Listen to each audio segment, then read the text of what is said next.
people talk all the time about like career advancement, Yes. your career progression. And I think you can get to the point where you start to consider like your own career and the title and your title progression to be the thing that really is the goal, as opposed to seeing it as these are the markers along the way.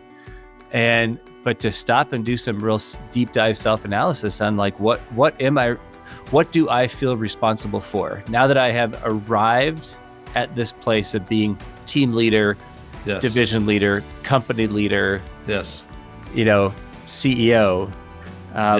What is my real goal? How am I going to be measured? And it's going to be measured by the results of the team, results of the company. This is the Organizational Health Advantage podcast with Keith Hadley and James Felton, principal consultants at Table Group. They're in the business of coaching leaders to build strategic focus and cultural alignment that leads to amazing results. Welcome to the Org Health Advantage. Hello, and welcome back to the Org Health Advantage podcast. I'm your co-host, James Felton, and I am joined by my good friend and colleague, Keith Hadley. Keith, how are you doing, man? I'm doing well. Good to see you, James. I know. You've been like really fired up on recording podcasts and I am. And so I appreciate that you've been doing a heavy lift on the podcast lately. So we've been having so much fun interviewing clients and getting them to tell us their stories. And but now it's just me and you. We're gonna dive into some interesting concepts, not new ones, but tried and true ones. In fact, that kind of rhymed. Yeah. In fact, not only not new, a lot of people know of Pat's book, The 5 Dysfunctions of a Team. Yep. They might not know that there was actually a book before that was the kind of the precursor to 5 Dysfunctions of a Team. And that was the 5 Temptations of a CEO. Yeah. Yeah. And even you go back to when this was written at the start of Table Group itself, when Pat was deciding to go into business for himself and starting a consulting practice.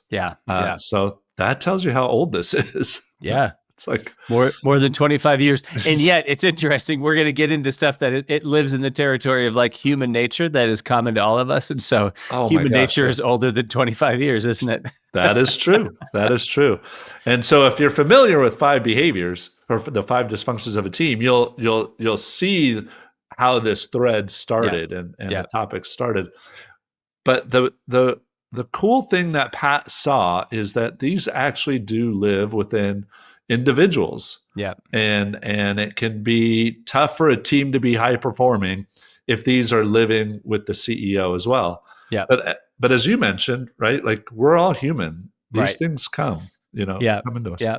Yeah. We're going to look at these 5, he calls them the temptations, and how that then impacts the people around us. And I think we often say this, James, don't we, that the leader of a team does have a disproportionate impact on the team. Yes. They're often the ones setting the tone, setting the rules, depending on how, how enlightened they are. They might be the one, creating fear and, seen as somebody who's, capable of punishing. And so, like people really do key off of a leader, both for ill and for good, as we're about to explore. Yes. So let's dive right in. Yeah, let's dive in. The first one is choosing status over results. Yeah. Yeah. And what does that mean when you hear that, Keith? Yeah.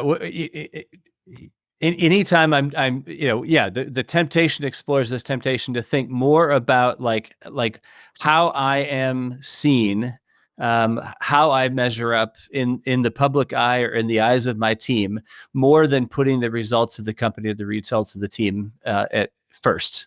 Yeah. And so it might mean, we say the appearance of success becomes more important than actual success.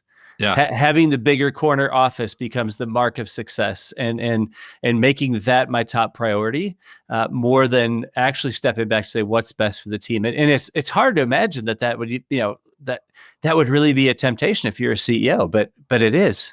Yeah. Yeah. Well, and we could go back to that story that we've kind of shared where we worked with a client and he became only the 4th CEO in the company's over 100-year tenure.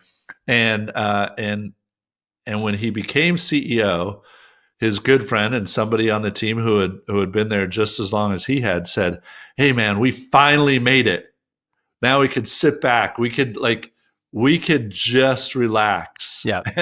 And thank gosh that the CEO said, like, "What are you talking about? Like, right. Our jobs just got harder." It's like, I know I'm the CEO, but my responsibilities just got a lot harder. My goodness. Yeah. So, but it's, we talk all the time, or people talk all the time about like career advancement, your career progression. And I think you can get to the point where you start to consider like your own career and the title and your title progression to be the thing that really is the goal, as opposed to seeing it as these are the markers along the way.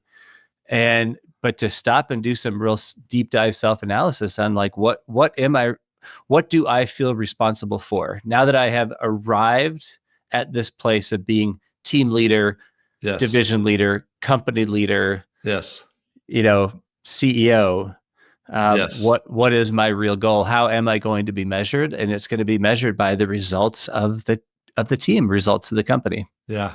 And the great thing about this book is Pat includes a little self-assessment. So let's go through the questions. I love it. Right here for Temptation 1, choosing status over results. It's, do you personally consider it a professional failure when your organization fails to meet its objectives?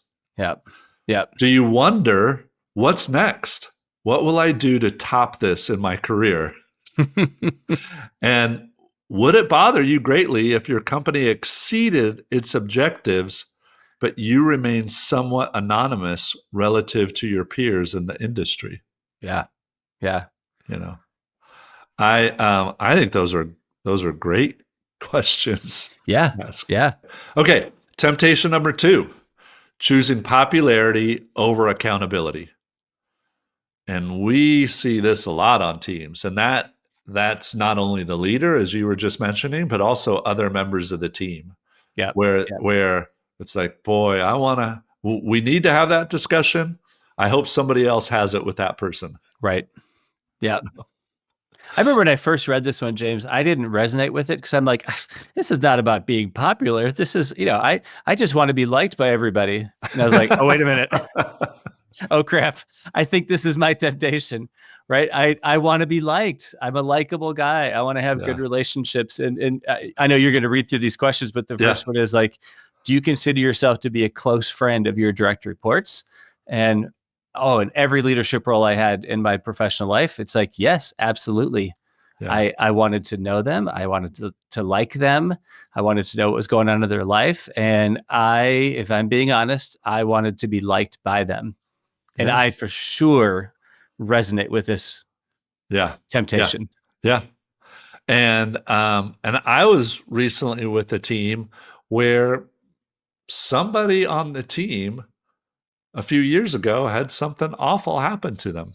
Yeah. And the leader really still wanted to be there for this person. And yet it was preventing the leader from actually holding this person accountable in behaviors that affected the team. Right. Right. And so it's a tough one. I was with the team this week. I think there's other ways to kind of unpack this. I was with the team this week, and they took the team assessment, and they actually scored very high on what temptation one would be about. They really did think about the collective success of the organization. Mm-hmm. I think collectively they did, as well as individually. But when it got to this idea of being popular, choosing popularity, choosing to be liked over holding other people accountable, they majorly gave themselves a pass. And I'll walk through my list because I started keeping track of it. It was like they tried every way of saying they didn't want to do accountability. They said, well, I don't really, James, I don't really have expertise in that area. So that's why I don't say anything. Who am I? I'm not the CFO. Why would I hold the CFO accountable? Yep. We had a conversation today with somebody saying, I'm not an expert in AI. And therefore, I don't know how hard to push, my head of technology, because I'm not an expert. Yep. The other one would be, out of respect for that person, I wouldn't want to embarrass them in front of the room. So out of respect for them, I'm not going to say anything. Exactly. Or, it takes a lot of time. Just takes a lot of time. So it feels inefficient. Yeah. So So I'm efficient, and I'm actually quite humble about my areas of expertise, and I respect others, which is why I'm not going to actually say the thing that needs to be said. Right. Exactly. All ways of just justifying not doing this and really erring on personal comforts as opposed to what needs to be done for the business. Yeah. So the questions here, you read the first one. I'll read it again. Do you consider yourself to be a close friend of your direct reports? Does it bother you to the point of distraction if they are unhappy with you? Yes. Yes. Do you often find yourself reluctant to give negative feedback to your direct reports? Yes. Do you water down negative feedback to make it more palatable? Well, sometimes you're just a little bit too, I mean, it's not all the time, and I do this myself, James, but every now and then, oh gosh, like just what is it you need to say? All the ways we water down. And the last two are, do you often vent to them about issues in the organization? And an example there is, do you refer to your staff as we and other employees as they? And if the leader is going to do that about other parts of the organization, then so is their team. Yep. And then we have some cross-functional infighting going on, probably. Yeah. All right. Yeah, that's a big one. That is a big one. So so we're tempted by status over results. We're tempted by being popular, being liked, having good relationships over accountability. What's the third? The third is choosing certainty over clarity. And we see this a lot on offsites where the meetings go on, or the discussion goes on and on and on because we are looking for the perfect solution. Yep. As opposed to clarity of what we need to do. Yep. Right. And it's like at the end of the day, we're probably not going to have perfect certainty. Right. And so what we're really looking for is clarity so we can all go in the same direction. Or we can all go to implement what we've decided. And sometimes that we go down that path, and then we really know if the decision was the right one or the wrong one, as opposed to the decisions we're making in a conference room and looking for certainty there. Yeah. I think this one, James, starts in a good place. Like we want to make good decisions. We want to do good research. Yes. We want to do the financial analysis, and we want those pivot tables to pull up the right data. Yes. All of that is good because we're caretakers of the business, et cetera, et cetera. Yes. I think that we start to cross a line, which I think it's into maybe more of an area of pride, which is like, I don't want to be wrong, which is why we're going to keep talking about it. I'm a bit afraid to take a risk because maybe temptation number one, because if I take a risk and it doesn't go well, it's going to diminish my status. Or we need closure on this topic. And I know that bringing it to closure is going to be something that's going to be hard for people to accept. So I'm actually now leaning into both the desire to be popular. And the desire to be certain. So maybe if I could just be 100% certain this is the right decision, I will protect my popularity. Yes. James, remember you and I had a meeting with somebody during COVID early on, and they had to do some downsizing because of just all what was happening. And he wanted us to run through his PowerPoint presentation before he went to the all hands meeting where he was going to be essentially announcing a riff. Yes. And I remember we listened to it, and do you remember the feedback that you gave him? Yes. Well, the feedback I remember is, are you trying to get everybody to leave? Yeah. Because you are crushing everything that's going on. Like your message is spot on. Yeah. With the reasons why you have to do a riff. Right. I'm afraid people will say like, oh, this is catastrophic. Like we're all going to lose our jobs. Eventually. Yeah. And it was like, okay, we don't have to be, we don't have to justify things with that much certainty. Yeah. Yeah. You know? And it was like, hey, I'm giving this presentation because I want everybody to know 100% that this is the right decision, which is an admirable thing to do. Like, you should explain with transparency, but we stopped and said, hey, look, you need to lean into the emotional side of this. You need to acknowledge that, this is a tricky situation. There is no certainty. We're making the best decision that we can. We might get it wrong on occasion. But we're making the best decision that we can given the facts, and there's a lot of good stuff going on. So maybe it doesn't feel justified, but it's like he was making like the intellectual business case, like a Harvard Business Review case. Yes. And to your point of like maybe having to pivot in a great story, they did have to pivot. COVID ended up being a real opportunity for them, and they hired almost all of those people back on. Yeah. So that was a great story. Okay, here are the questions in the self-assessment for choosing certainty over clarity. Do you pride yourself on being intellectually precise? Mm-hmm. Do you prefer to wait for more information rather than make a decision without all the facts? See that a lot. Yeah. Do you enjoy debating details with your direct reports during meetings? Right. Like the precise details. And I also think this really prevents us from going and executing with full vigor because we're actually wanting such certainty. Right. That it's like, well, gosh, I don't know that we have the certainty we were really hoping for. You know? Yeah, you won't. We were talking about a Tim Ferriss podcast recently, and it'll come to me who the speaker was. Maybe you'll remember it when I give the example, but he talked about this idea of, do we need to make a good decision? There's a difference between good decisions and good outcomes. And the idea being like, let's make the best decision that we can. We may not get the outcome that we're looking for, but let's not second guess the decision. Yes. And so it was like, let's acknowledge that we have to make, I think the rule of thumb in the military is with about 70% of the information that you would like, it's time to move. And you're not going to ever be certain because we can't guarantee the outcomes. Yes. But we can make a good decision and force clarity with closure on a decision, often at the risk of some of that popularity that we talked about. Yeah. Awesome. Okay. Temptation 4.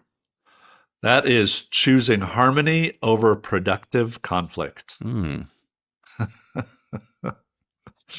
Also guilty as charged. Oh, so many of us are. Like that's the beauty of this book. It's like, we're all human.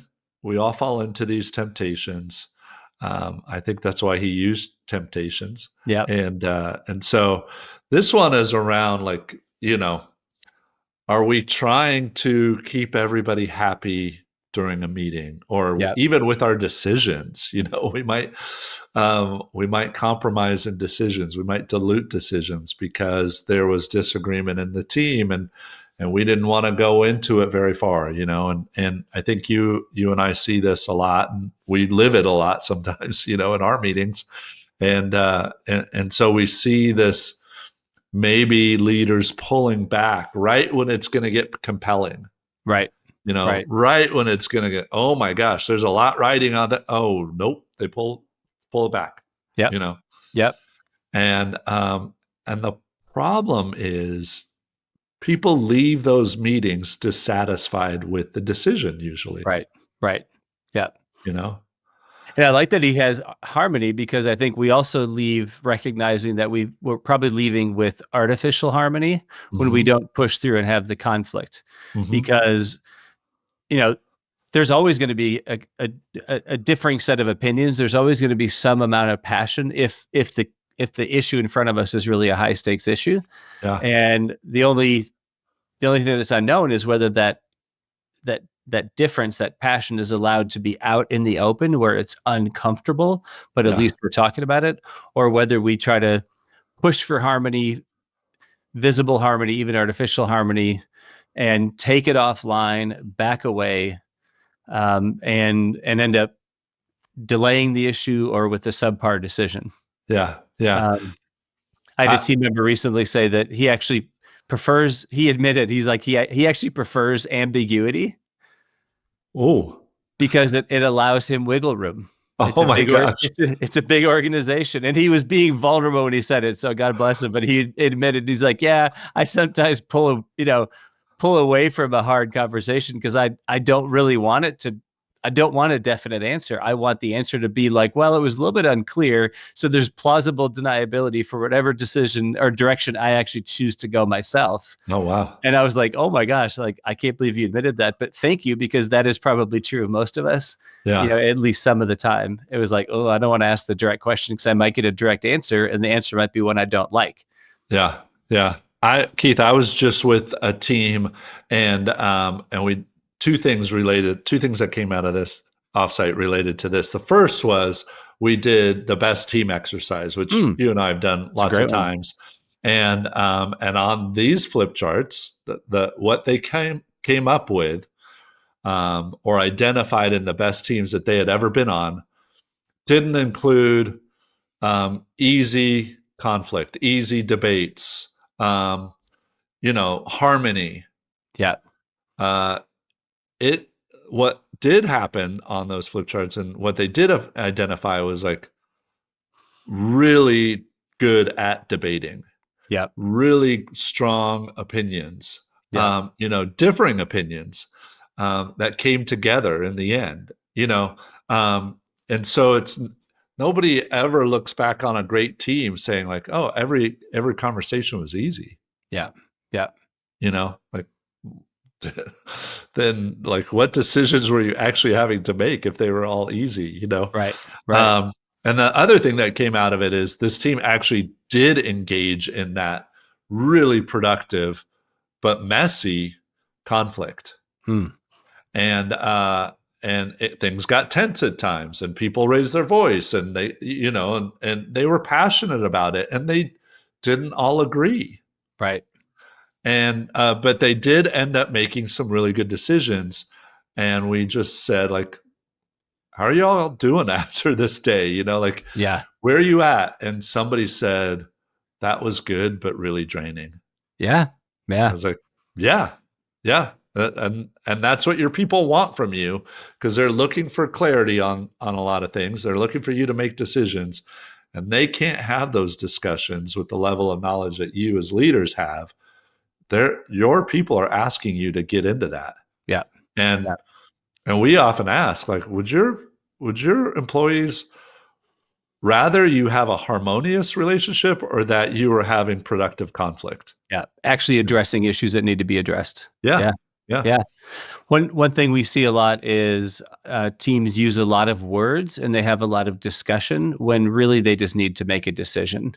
Yes. And I was with the team recently and, I at one point I was listening to them debate. It wasn't even a debate. It was like they were rehearsing all of the symptoms of a problem in the business, but nobody was offering up a solution because they knew that the solution was a hard decision that they made. And this involved some people. And the hard decision was like, the way to address this is we're probably going to have to really hold some people accountable and probably open up a new job, rec and start looking for this person's replacement. So it's like, either way, I'm going to have to go through some hard coaching and performance management, or it might lead to somebody's termination. We're going to have to do a rehire. And that was much harder than just complaining one more time and one more meeting about the things that weren't happening. And so they were in a way choosing harmony because the complaining didn't involve each other. They were complaining about somebody else. But once it got real, and I kind of called the question, it's like, okay, so who needs to do what about this? Like, let's actually have the hard part of the conversation, which is the conflict about the best way forward. And you're right, it was draining, but at the end of it, they're like, that was kind of a breakthrough. Like we actually made a decision on a course of action, which by the way, didn't involve, let's just go fire somebody, but the course of action was like, we're giving ourselves a month to get this resolved one way or the other. Yeah. Okay, so the questions in the self-assessment for choosing harmony over productivity or productive conflict are: do you prefer your meetings to be pleasant and enjoyable? Are your meetings often boring? Do you get uncomfortable at meetings if your direct reports argue? And do you often make peace or try to reconcile direct reports who are at odds with one another? Yeah. Yeah. Oh, yeah. Yeah. James, as you said that, just one more comment. I know we're running at the end of our time in this podcast, but I think a lot of teams use a report out as the primary segment of most of their weekly meetings. They do a report out, and I think that they do it for two reasons: because it's easier than having conflict. Yep. It's easier than just naming the thing. Yep. Right. Everybody does a report out, which usually ends up with like, it's sort of sunshine and lollipops because nobody wants to put their hard things out on the table. Yep. But even if something is hard and they're saying, hey, here's my report out, this part of my work is going off the rails, that's almost always followed with the like, okay, well, let's meet up about that later. Like, let's take that offline and let's probably solve it in a one-on-one and not with the rest of the group. Exactly. So that is my new, not new, but that's a hypothesis as to why we like a report out more than a meeting where we put the hard stuff on the table and we debate it and we have conflict over it and to make a decision and then actually do the accountability. And I think it's because of the temptations of the leader wanting harmony, wanting certainty. Yeah. Yeah. Wanting popularity. And it's not like other people listening to the report outs don't have concerns. Mm-hmm. They're just holding it in. Yeah. And they're probably sharing it with somebody else on the team after the meeting. Yeah. And if they do, they get called out for being, for bad behavior. Yeah. Yeah. Okay. The fifth temptation, choosing invulnerability over trust. And this is where, it's interesting because in the 5 behaviors, he starts with this. I keep saying 5 behaviors. In the 5 dysfunctions of a team, Pat starts with this one. Right. And as the foundation, and the need for people to choose vulnerability. Right. Choose trust over guardedness and defensiveness. Yeah. Yeah. And you and I, unfortunately, have seen leaders who are pretty guarded. Yeah. Who aren't going to go there with any personal information, who aren't going to go there with maybe admitting mistakes or asking for help. And what that leads to is then the rest of the team learns that behavior and they choose not to go there personally or ask for help or admit mistakes, Yeah. And what that leads to ultimately is we just don't have all the reality of what's going on in the business. Right. Because we're unwilling to share it. Yeah. As Alan Mulally would say, we're managing secrets. If we can't be vulnerable, then we're just managing secrets. And the secret might be like, hey, I don't know if this is the right method, but I don't want to say anything. That's hard to admit that. Yeah. Or I'm the new person on the team that was hired into this key role. I bet you everybody assumes I have the answer, but I don't. But I'm just going to make up an answer rather than just say I don't have the answer. Yeah, absolutely. And so we feel like even though in this book this is the last one, Temptation 5, we would say actually this is probably the foundation. Yeah. And we need to build trust. We need to build vulnerability in order for all of those other things to happen. Yeah. And so the questions in the self-assessment on this one are, do you have a hard time admitting when you're wrong? Do you fear that your direct reports want your job? And do you try to keep your greatest weaknesses secret from your direct reports? Yeah. I love that last one because who are we kidding? Your direct reports are the people that are in the front row seats. They absolutely know what your weaknesses are. Totally. Like the people that you spend the most time with are the ones that you are not fooling. And every time you try to blame somebody else or make an excuse, their image of you goes lower. Totally. That's the great irony of this temptation. It's just like I'm going to be invulnerable, and that actually is the weakest, most insecure position you can take. Because if you have confidence in yourself, you look around the table, you're like, hey, you know what? We're all human. Yeah. And I studied whatever field at whatever college. I've had whatever career, and here I'm finding myself in this seat, and I'm doing the best I can. And for some reason, they chose me to do it. And everybody has this struggle with like the imposter syndrome at every level. But if you can just embrace the fact that we're all human, we're doing the best we can, we're going to work hard, we're going to bring the best ideas that we can, but we are not going to get it right all the time. No, it's like, just how do you embrace that feeling, or that, how do you overcome that temptation? Yeah. And I think maybe a little bit of exposure therapy, just start admitting small things. Yeah. You're like, sorry, I'm late for this meeting. No, traffic was fine. I just forgot. I got caught up in something else. Yeah. You're like, oh, I'm sorry that I wrote that email. I hit send too soon. I made a mistake. Hey, you know what? I'm going to need your help on this. Yeah. Or like, guys, I need to be vulnerable. I'm just feeling totally overwhelmed right now. And so I'm not bringing my best. Yes. And we're all afraid of looking incompetent. Right. And what that would be is like, well, I'm sharing all these vulnerabilities about mistakes I made. It's like, oh, actually, you might be incompetent if we just had this laundry list of things we got wrong. But that's never the case. No. That's never the case. And so it's like there's no way that's going to be the case when we're working with the leadership teams that we are. And so it's like, hey, people actually want to have your back. Yeah. Yeah. You just got to invite them in, and the way you do that is with vulnerability. Yeah, that is the great irony of it. It's that the more open you can be about yourself, the more comfortable others will be with you, the more they will like you, the more they will want to protect you, and then the easier it will be to get into have the hard, challenging conversation about what's the best way forward. Yeah. So James, I like that these are called temptations, because that means that we don't have to fall to these temptations. We can overcome a temptation. We have to know that they're out there. We have to acknowledge them, maybe be vulnerable about them. Yeah. And that's the way, when you can name a temptation and be open about it and admit a weakness maybe around it, like, hey, I know I have a tendency to avoid conflict. I'm going to try to not do that. If you see me doing that, call me out. Like, you can unlock really good capabilities. Yes. And not fall victim to these temptations just by acknowledging the fact that they're real. Yeah. And since you said, if you can name them, we might as well name them one more time. Go ahead. Choosing status over results. Mm-hmm.